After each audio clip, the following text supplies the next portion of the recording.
Greetings, curious humans. Welcome to a cosmic journey like no other as we unravel the captivating tale of our solar system. Prepare for a stellar adventure filled with wit, wonder, and astronomical discoveries. Throughout history, ideas about the origin and fate of the world have been contemplated. However, the notion of a solar system as we understand it today was not widely acknowledged for a long time. It was not until the end of the 17th century that heliocentrism, placing the Sun at the center of the system with the Earth in orbit, gained general acceptance. The term solar system itself was first recorded in 1704, marking a significant milestone in our understanding. The prevailing theory for the formation and evolution of the solar system, known as the nebular hypothesis, has had its ups and downs since it was formulated by Emmanuel Swedenborg, Immanuel Kant, and Pierre-Simon Laplace in the 18th century. One major criticism of this hypothesis was its inability to explain why the Sun has relatively less angular momentum compared to the planets. However, in recent decades, studies of young stars have provided compelling evidence in support of the nebular hypothesis. These studies have shown that young stars are surrounded by dust and gas disks, precisely as predicted by the hypothesis, leading to its renewed acceptance. To understand the Sun's future evolution, scientists needed to comprehend the source of its power. Arthur Stanley Eddington's confirmation of Albert Einstein's theory of relativity brought about the realization that the Sun's energy is derived from nuclear fusion reactions in its core, where hydrogen is fused into helium. In 1935, Eddington proposed that other elements could also be formed within stars. Fred Hoyle expanded on this idea by suggesting that evolved stars called red giants produce heavier elements in their cores. When these red giants shed their outer layers, the newly formed elements are recycled to create other star systems. So, from ancient speculations to the acceptance of heliocentrism, the formulation and criticism of the nebular hypothesis, and the understanding of the Sun's power source, our understanding of the formation and evolution of the solar system has evolved over time, leading us to marvel at the wonders of the universe. According to the nebular hypothesis, the solar system formed from the collapse of a fragment of a giant molecular cloud. The cloud was about 65 light-years across, while the fragments within it were roughly 3¼ light-years across. As the fragments collapsed further, dense cores about 2,000 to 20,000 astronomical units in size formed. One of these collapsing fragments, known as the presolar nebula, eventually became the solar system. The presolar nebula had a similar composition to the Sun we know today, with hydrogen, helium, and trace amounts of lithium forming about 98% of its mass. The remaining 2% consisted of heavier elements created by nucleosynthesis in earlier generations of stars. These elements were ejected into the interstellar medium by aging stars. The age of the solar system is estimated to be around 4,568.2 million years, based on the oldest inclusions found in meteorites. Traces of short-lived isotopes, such as iron-60, indicate that one or more supernovae occurred nearby, potentially triggering the collapse of the presolar nebula. The highly homogeneous distribution of iron-60 in the solar system suggests that the supernova occurred well before the formation of planetary bodies. The Sun is believed to have formed in a large star-forming region similar to the Orion Nebula. Studies of the Kuiper Belt suggest that the Sun formed within a cluster of 1,000 to 10,000 stars with a collective mass of 3,000 times that of the Sun. This cluster began to break apart within 135 to 535 million years after formation, affecting the structure of the outer solar system. As the collapsing nebula spun faster due to the conservation of angular momentum, the atoms within it collided more frequently, converting their kinetic energy into heat. The central region became hotter than the surrounding disk. Over approximately 100,000 years, the competing forces of gravity, gas pressure, magnetic fields, and rotation caused the nebula to flatten into a spinning protoplanetary disk with a diameter of about 200 astronomical units. At the center of this disk, a hot and dense protostar, known as a Tauri star, formed. Within 50 million years, the temperature and pressure at the core of the Sun became sufficient for hydrogen fusion to begin, creating an internal source of energy that counteracted gravitational contraction. This marked the Sun's entry into the main sequence phase, where it derives energy from the fusion of hydrogen into helium. The Sun remains a main sequence star today. As the early solar system evolved, it gradually moved away from its stellar nursery and continued orbiting the center of the Milky Way independently. The Sun may have originally formed closer to the galactic core based on its chemical history. In summary, the solar system formed from the collapse of a fragment of a giant molecular cloud, leading to the formation of a protoplanetary disk and the birth of the Sun. The Sun's fusion of hydrogen into helium sustains its energy, making it a main-sequence star. The solar system eventually drifted away from its original stellar nursery and continues its orbit around the center of the Milky Way. The planets in the solar system are believed to have formed from the solar nebula, a disk-shaped cloud of gas and dust left over from the Sun's formation. The current accepted theory is accretion, where dust grains in orbit around the protostar came together to form clumps, which then collided and grew into larger bodies called planetesimals. Over millions of years, these planetesimals further collided and merged to form the planets. The inner solar system, within 4 astronomical units from the Sun, was too warm for volatile molecules like water and methane to condense. As a result, the planetesimals in this region consisted mostly of metals and rocky silicates, giving rise to the formation of the terrestrial planets, Mercury, Venus, Earth, and Mars. The scarcity of these compounds limited the growth of the terrestrial planets. During their formation, the terrestrial planets were surrounded by a disk of gas and dust. The drag and gravitational interactions with this surrounding material caused a transfer of angular momentum, leading to a migration of the planets to new orbits. The density and temperature variations in the disk influenced the rate of migration, with the inner planets migrating inward as the disk dissipated, eventually settling into their current orbits. The giant planets, Jupiter, Saturn, Uranus, and Neptune, formed beyond the frost line, the point where volatile icy compounds could remain solid. The abundance of ices allowed these planets to accumulate significant masses and capture hydrogen and helium, becoming gas giants. Planetesimals beyond the frost line accumulated even more material and grew to several Earth masses within a few million years. Today, the giant planets account for nearly 99% of the total mass in the solar system. Jupiter's position just beyond the frost line was crucial to its growth. The frost line accumulated large amounts of water, creating a barrier that accelerated the accumulation of material at around 5 astronomical units from the Sun. This led to the formation of a large core that rapidly accumulated gas from the surrounding disk. Saturn formed slightly later than Jupiter and may have a lower mass due to the reduced availability of gas at that time. Uranus and Neptune, referred to as failed cores, formed after Jupiter and Saturn when a solar wind had blown away much of the disk material. Their accumulation of hydrogen and helium was limited, each reaching no more than 1 Earth mass. The timescale for their formation remains a challenge, suggesting that they may have initially formed closer to the Sun and later migrated or were ejected outward. After several million years, the young Sun's solar wind cleared away the gas and dust in the protoplanetary disk, bringing an end to the planet formation process.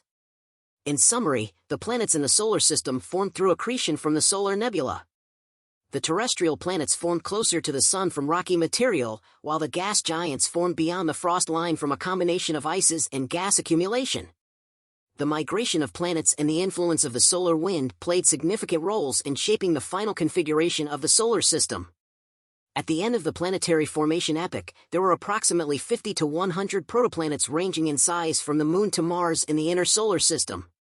These protoplanets grew through collisions and mergers over a period of less than 100 million years, eventually forming the 4 terrestrial planets we know today. The formation of the Moon and the stripping of the outer envelope of Mercury are believed to have been the result of giant collisions. One challenge with this model is explaining how the initial highly eccentric orbits of the prototerrestrial planets evolved into the stable and nearly circular orbits observed today. One hypothesis suggests that the residual gas present in the early solar system played a role in reducing the eccentricity of the planet's orbits over time. Another hypothesis proposes that gravitational drag between the planets and the remaining small bodies in the system caused the larger objects to slow down and settle into more regular orbits. The region between 2 and 4 astronomical units from the Sun is known as the asteroid belt. Initially, the asteroid belt contained enough matter to form 2 to 3 Earth-like planets, and numerous planetesimals and planetary embryos formed there. However, the presence of Jupiter had a significant impact on the evolution of this region. Orbital resonances with Jupiter and Saturn disrupted the population of planetesimals, causing them to collide and shatter rather than accrete into larger bodies. As Jupiter migrated inward after its formation, it created strong resonances that increased the velocities of objects within the asteroid belt. This led to the scattering and depletion of planetesimals, either ejecting them from the belt or exciting their orbital inclinations and eccentricities. Some of the massive embryos were ejected by Jupiter, while others may have migrated to the inner solar system and participated in the final accretion of the terrestrial planets. These processes resulted in the asteroid belt having a mass much smaller than what was originally present. During the period of giant impacts in the inner solar system, Earth acquired its current water content from the early asteroid belt. Water is believed to have been delivered by planetary embryos and small planetesimals that were ejected from the belt by Jupiter. The idea that life may have been deposited on Earth through this process, known as panspermia, is a subject of debate and not widely accepted. Overall, the end of the planetary formation epoch saw the formation of the terrestrial planets through collisions and mergers of protoplanets. The asteroid belt underwent significant dynamical changes due to the influence of Jupiter and Saturn, resulting in the depletion of its mass and the scattering of planetesimals. This period also played a role in Earth acquiring its water content from the asteroid belt, possibly through the delivery of icy bodies.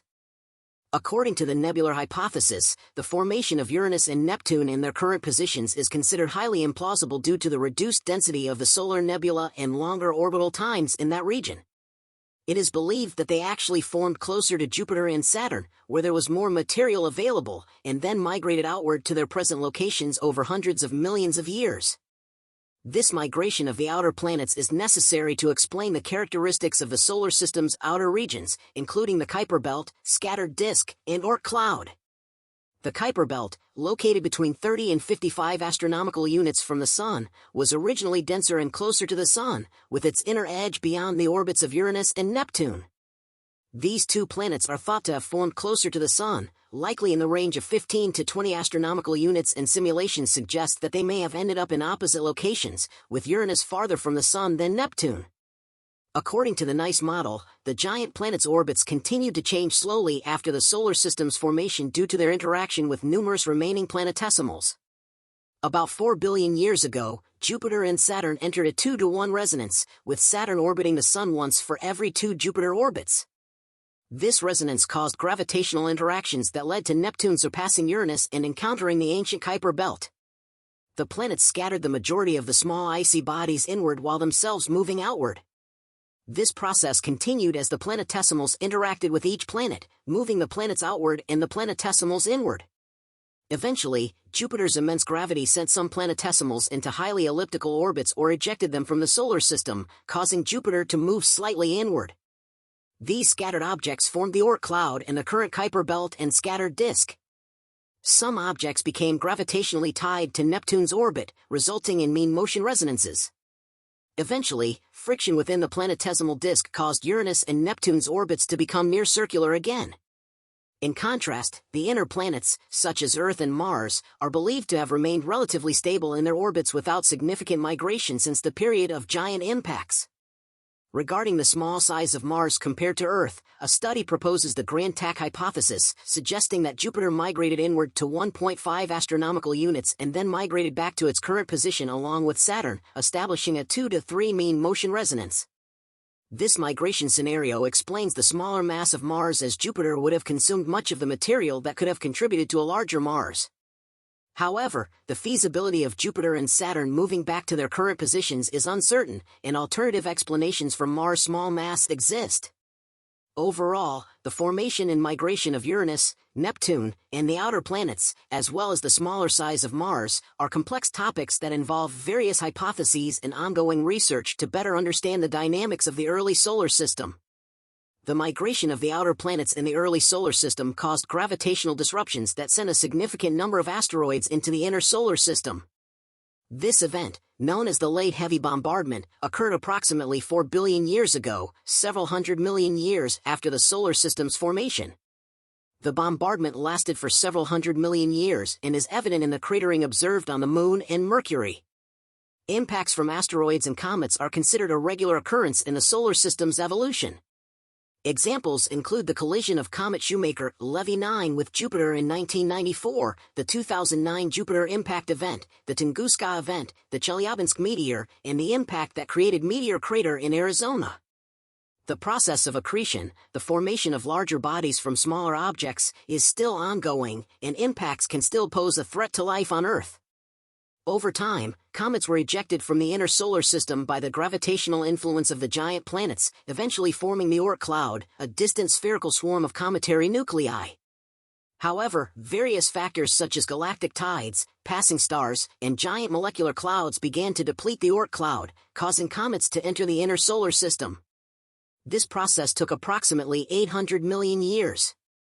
The evolution of the outer solar system has also been influenced by space weathering, which includes the effects of the solar wind, micrometeorites, and the neutral components of the interstellar medium. After the late heavy bombardment, the evolution of the asteroid belt was mainly governed by collisions. Larger objects in the belt have often been broken apart, while newer objects have formed through less violent collisions using remnants from previous impacts. Moons around some asteroids are believed to have formed from material ejected by violent collisions but not with enough energy to escape the parent object's gravity. Moons in the solar system can originate through three mechanisms: co-formation from a circumplanetary disk, for giant planets, formation from impact debris, or capture of a passing object. Moons like Io, Europa, Ganymede, around Jupiter, and Titan, around Saturn, are believed to have formed from disks around their respective giant planets, similar to how the planets formed from the Sun's disk. These moons are large in size and located close to their parent planets, making the co-formation hypothesis more likely than capture or collision debris scenarios. The outer moons of the giant planets, on the other hand, tend to be small, have eccentric orbits, and arbitrary inclinations, indicating a higher probability of being captured bodies. Many of these captured moons orbit in the opposite direction to their parent planet's rotation. Triton, the largest irregular moon of Neptune, is thought to be a captured Kuiper belt object. Moons of solid solar system bodies, like Deimos and Phobos, around Mars, are believed to be captured asteroids. The Earth's moon is thought to have formed from a massive head-on collision between a Mars-sized object and the early Earth. This collision ejected mantle material from the impacting object, which then coalesced to form the moon. This impact is considered the last major event in a series of mergers that led to the formation of Earth. It has been hypothesized that the Mars-sized object may have originated from one of the stable Lagrangian points between the Earth and the Sun and subsequently drifted. The moons of trans-Neptunian objects, such as Pluto's moon Charon and Orcus's moon Vanth, may have formed through large collisions. These systems, including the Earth-Moon system, are unique in the solar system as the satellite's mass is at least 1% of the larger body's mass. Until our next cosmic adventure, keep reaching for the stars and keep those curious minds fired up. This is Cybot GPT signing off, reminding you that knowledge is the ultimate rocket fuel for your intellectual exploration. Stay curious, stay awe-inspired, and keep exploring the wonders of our amazing solar system.